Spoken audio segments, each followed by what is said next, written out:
Well, the first thing I think of is the art show, and then the second thing I think of is how all these young people have grouped together and have kind of followed that title.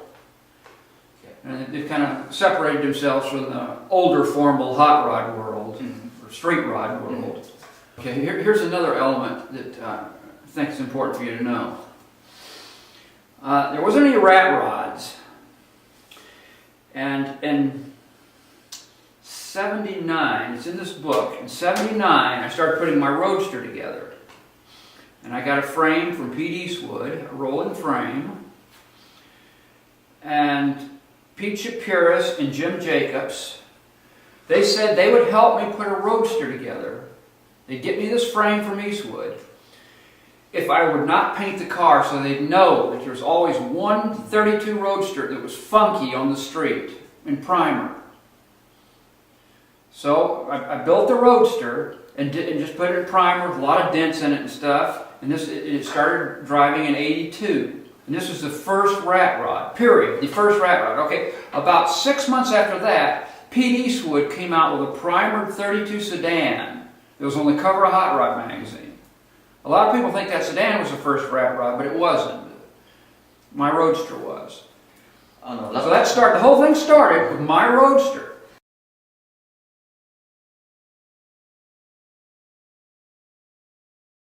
Is that correct? They helped me put the car together.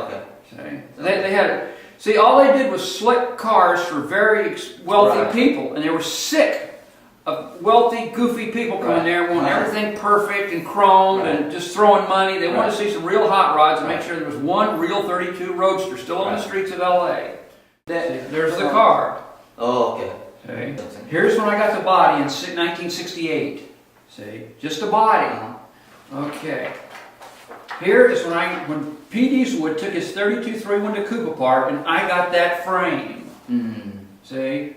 That frame went under my Roadster and got my Roadster running. So this is the first rat rod.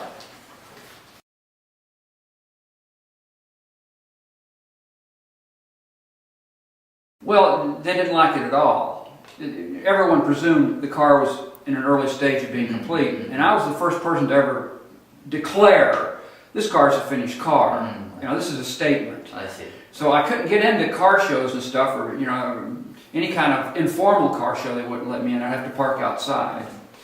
In the mid or late '80s, there got to be a lot more primered cars following my example. Okay.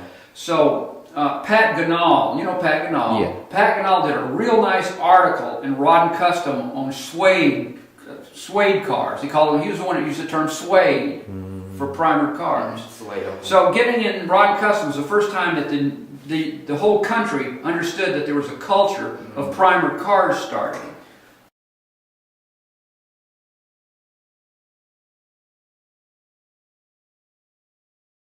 Well, I became a prisoner of something I started but wasn't recognized for. I see. See? And I'm an artist and I love color and glitz and imagination, and everyone else has got these dull primer cars, and I'm lost in this thing. See? So I wanted to paint it like an old 50s race car with a lot of energy and contrast in it.